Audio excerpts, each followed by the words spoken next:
สำบายดีพ่อแม่พี่น้องสวัสดีครับพ่อแม่พี่น้องเอฟซีที่อยู่ประเทศไทยเนาะและสบายดีเด้อพ่อแม่พี่น้องลุงป้าที่อยู่ต่างประเทศมื้อนี้บ่าวนงสิให้พ่อแม่พี่น้องมาเบิ่งการขุดห้องน้ำของบ่าวนงหลังจากที่ขุดได้2 มื้อพ่อแม่พี่น้องก็ถือว่าลึกพอสมควรนะแต่ว่าบ่าวนงขุดไปแล้วมันพอกหินดากหินกับบ่ได้แข็งไว้พี่น้องแต่ว่าบ่ฮู้ว่ามันสามารถเฮ็ดห้องน้ำได้บ่ถ้าพ่อแม่พี่น้องผู้ใดมีความรู้ในการเฮ็ดห้องน้ำเนาะก็แนะนำบ่าวนงได้พี่น้องพอดีบ่าวนงก็ขุดมา2 วันแล้วก็พี่ชายขุดซอยแน่พี่น้องเพิ่นก็ซอยขุดถือว่าเลิกพอสมควรนะตามเบิ่งแล้วเลิกพอสมควรท่วมหัวบ่าวนงก็160พอดีขุดก็พอดีว่าเลิกพอสมควรเดี๋ยวสิพาไปเบิ่งให้พี่น้องว่ามันเหมาะเจาะบ่เพราะว่าท่อความสูงนี่50เซนนะ50เซนกว้างเม็ดหนึ่งนะถือว่าพอดีคุ้มความกว้างน่ะได้แล้วแต่ว่าความลึกเนี่ยบ่รู้ว่ามันมีปัญหาหลายอย่างอยู่แต่ว่าก็จะแก้ได้อยู่ดอกพี่น้องนะเพราะว่าไปเบิ่งน้ำกันพี่น้องนี่ก็คือบ่าวนงได้ขุด2 วันเมื่อนี้บ่ได้ขุดตั้งแต่เช้าเพราะว่าไปนอนนำพี่สะใภ้อยู่หน้านี่ไปเฝ้าร้านนั่นแหละที่เพิ่นบ่สบายบุยผู้ใดอยู่นำร้านก็เลยไปนอนเฝ้าน้ำเพิ่นมีแต่ผู้หญิงนี่บ่าวนงก็หากมาเอาช่วง7 โมงเช้าความลึกพ่อแม่พี่น้องปาดโตนี่ใส่มาเบิ่งหินก่อนหินมันนี่จะเป็นแบบนี้พ่อแม่พี่น้องนี่เป็นแบบนี้บ่ฮู้ว่ามันสามารถเฮ็ดบ่อน้ำซึมได้บ่มันสิซึมได้บ่ถ้าเป็นหินแบบนี้นะเพราะว่าจังไดล่ะคันเป็นแบบนี้ยังว่าซึมได้ช่วงนี้แต่ว่าช่วงนี้อย่ามันซึมบ่ได้พี่น้องเนาะช่วงนี้อย่ามันซึมบ่ได้ถือว่ามันก็แข็งพอสมควรนะแข็งแต่ว่ามันก็ขุดได้อยู่พี่น้องก็สิว่าแข็งโพดก็บ่แม่นก็พอขุดได้นะแต่ว่าสิเฮ็ดท่อเดียวลงเลยบ่ได้ขุดเป็นคูสิเอาลงแบบท่อเดียวเลยนะพี่น้องท่อเดียวหมายความว่าหลุมเดียวแหละแต่ว่าใส่หลายๆท่อบ่แม่นว่าใส่แค่ท่อเดียวใส่หลุมเดียวแต่หลายท่อ4-5 ท่อประมาณนี้ถ้าเป็นไปได้ก็อยากใส่6 ท่อแหละพี่น้องเพราะว่าท่อหนึ่งแค่50 เซนแหละ2 ท่อก็1 เม็ด4 ท่อก็2 เม็ดเลย5 ท่อก็พอดีเลยบ่าวนงคิดว่า5 ท่อ2 เม็ดพอดีเนาะให้มันเกยขึ้นน้อยนึงให้มันเกยขึ้นน้อยนึงก็ถือว่าเลิกได้ไปพี่น้องเดี๋ยวสิลงไปเบิ่งเด้อ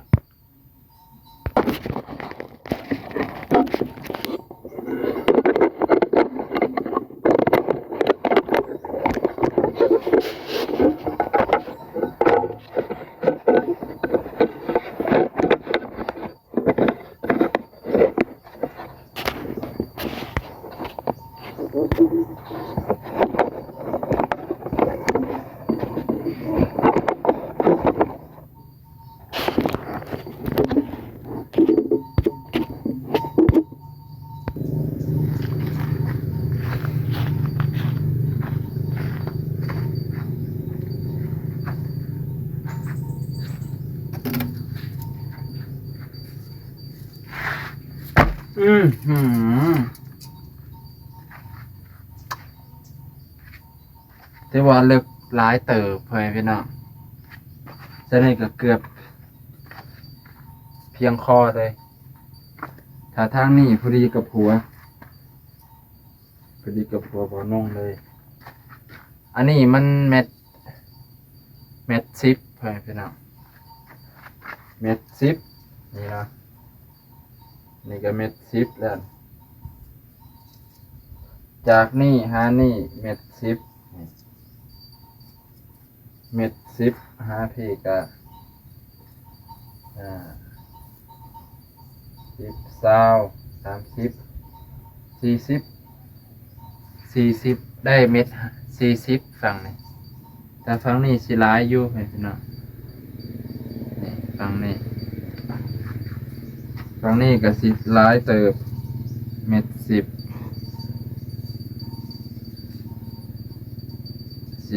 30 40 50ฝั่งนี้50เม็ด50แต่ปัญหาของมันคือเป็นดินเป็นหินเลยพี่น้องมันเป็นหินนะนี่มันเป็นหินจากฝั่งนี้เลยเริ่มจากนี่จากนี่หินเลยเป็นหินดานหินดานนี่แหละแต่ก็ขุดลงได้อยู่ขุดลงได้เรื่อยๆแต่น้ำมันก็ซึมอยู่พี่น้องน้ำมันซึมเพราะว่าฝั่งนั้นจะเป็นหนองน้ำถ้าขุดลึกกว่านี้ก็ย่านน้ำทางพุ่นซึมมาเพราะว่าน้ำฝั่งพุ่นก็ยามแล้งก็บ่มีดอกพี่น้องมันหลายแต่ยามฝนฝั่งนั้นน้ำนะว่าสิขุดลงอีกพี่น้องอันนี้ชั้นแรกชั้น2ชั้น3นี่สิขุดลงอีกประมาณ50เขาให้ได้อีก50นะพอดีเลยให้มันได้2 เม็ดกว่าให้มันได้จัก4 ทอ5 ทอคือสิพอพี่น้องประมาณ4 ทอ5 ทอคือสิพอแล้วนี่ก็สิขยายเอาอีกอันนี้จอมเขาพุ่นมันยังมันจอมเขาผมมันเริ่มขุดยากเสียมก็ต้องใช้เสียมที่มีน้ำหนักซับ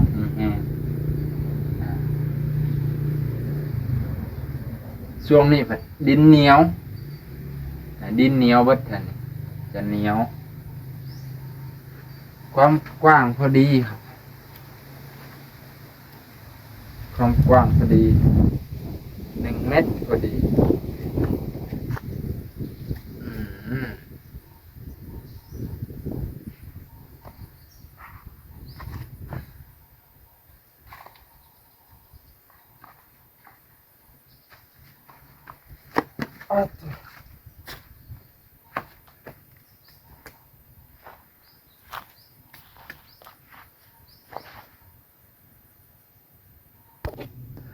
เด้อพ่อพี่น้องสิให้เบิ่งทั้งหลุม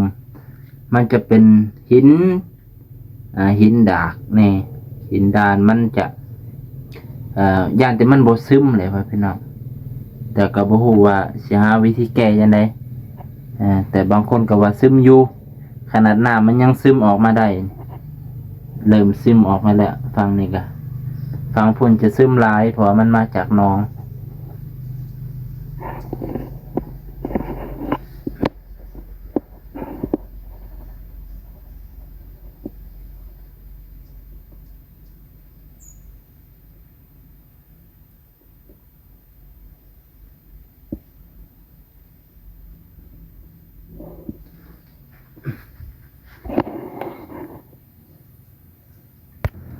เอาพ่อพี่น้องถือว่าในการรีวิวขุดขุมเบานงก็ถือว่าเลิกพอสมควรเม็ดถ้าฝั่งนี้กับเม็ด50แล้วฝั่งโน้นกับเม็ด40ถ้าเอาดินมาถมอีกห้องก็เกือบเม็ด50-60แล้วพี่น้องถ้าเอาดินมาเกียให้มันเพียงอีกสั้นหนึ่งเกือบเม็ด50-60นะเผื่อมันโผล่ขึ้นมาอีกบ่าวน้องว่าจะขุดลงอีกน้อยนึงตอนเย็นก่อนไปพี่น้อง ช่วงห้องน้ำก็สิใส่ระดับนี้ แต่ก่อนงับเพราะมาทางนี้บ่ได้เดี๋ยวหากใหม่มันยันต้นใหม่มันเถามันแก่อย่ามันล่มต้นใหม่มันเริ่มมีอายุหลายแล้ว